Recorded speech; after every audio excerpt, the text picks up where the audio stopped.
Ukraine crisis, Hollande and Merkel in key truce talks in Moscow. French President Francois Hollande and German Chancellor Angela Merkel are due to hold talks in Moscow to try to end escalating fighting in East Ukraine. Their meeting with President Vladimir Putin follows urgent talks in Kiev, where a new peace plan was presented.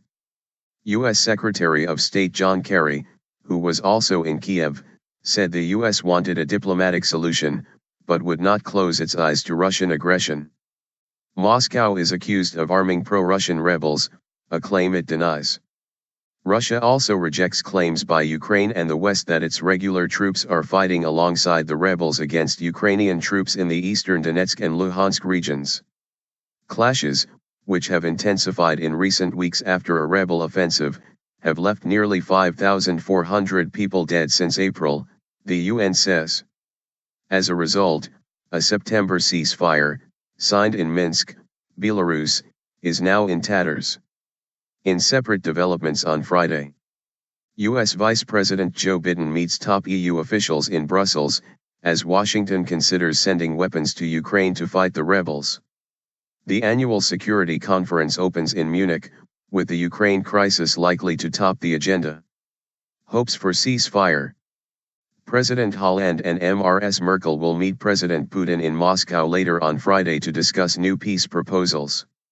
German Chancellor Angela Merkel, Ukrainian President Petro Poroshenko and French President Francois Hollande shaking hands in Kiev, Ukraine, February 5, 2015.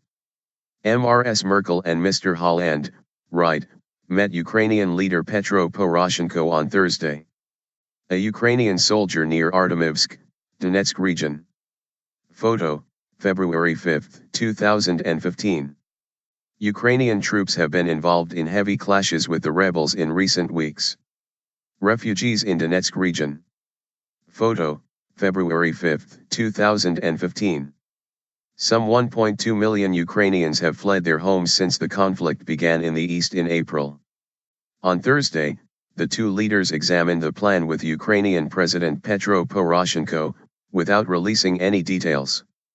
Mr. Poroshenko said in a statement that the meeting with Ms. Merkel and Mr. Hollande give hopes for a ceasefire. Ahead of the Kiev talks, Mr. Hollande said he and Ms. Merkel would present a new peace proposal based on the territorial integrity of Ukraine, which could be acceptable to all. However, he warned that diplomacy cannot go on indefinitely. Meanwhile, Ukrainian Foreign Minister Pavlo Klimkin tweeted late on Thursday, "Good MTG of Normandy Troika. Minsk Act's roadmap to peace and territorial integrity of Ukraine. Specific steps to ensure implementation discussed." And he added that Ukraine is not being pressured, in an apparent reference to reports of possible concessions to Russia. Jump media player help out of media player.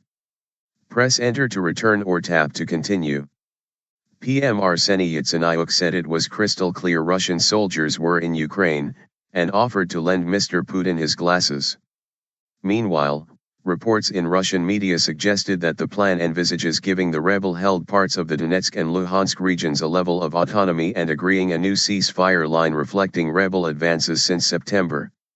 A spokesman for the Kremlin said Mr. Putin would discuss the fastest possible end to the civil war in southeastern Ukraine, without elaborating.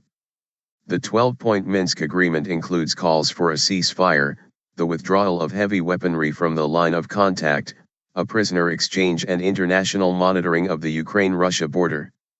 The fact that Ms. Merkel has agreed to come to the Russian capital for the first time since this conflict began last year suggests she sees some hope of compromise, the BBC's Sarah Rainsford in Moscow reports. Our correspondent adds that it is also a sign of European concern that if the US does start sending weapons to Kiev, it might provoke Moscow to increase support for the militants, rather than end it, in effect launching a dangerous proxy war at the heart of Europe. Reviewing options. Speaking earlier on Thursday at a joint news conference with Mr. Kerry, Ukrainian Prime Minister Arseniy Yatsenyuk said, "We need to get peace. But we will never consider anything that undermines territorial integrity of Ukraine." Jump media player help out of media player. Press enter to return or tap to continue. Olga Ivashina reports, the frequency of indiscriminate shelling of civilian areas in Donetsk is increasing. Mr. Kerry accused Russia of violating Ukraine's sovereignty, saying that Russia had been acting with impunity, crossing the Ukrainian border at will with weapons and personnel. We are choosing a peaceful solution through diplomacy, but you cannot have a one-sided peace, Mr. Kerry said. He added that Mr. Obama was still reviewing all options, including the possibility of providing defensive weapons to Ukraine, due to the dangerous escalation in violence. The US is currently only providing non-lethal assistance, like night vision goggles and body armor. Russian Foreign Ministry spokesman Alexander Lukashevich said any decision by the US to supply weapons to Ukraine would inflict colossal damage to Russian-American relations. Several senior Western officials have also expressed concern at the prospect of US arms being sent to Ukraine. Some 1.2 million Ukrainians have fled their homes since last April, when the rebels seized a big swathe of the Luhansk and Donetsk regions following Russia's annexation of Crimea.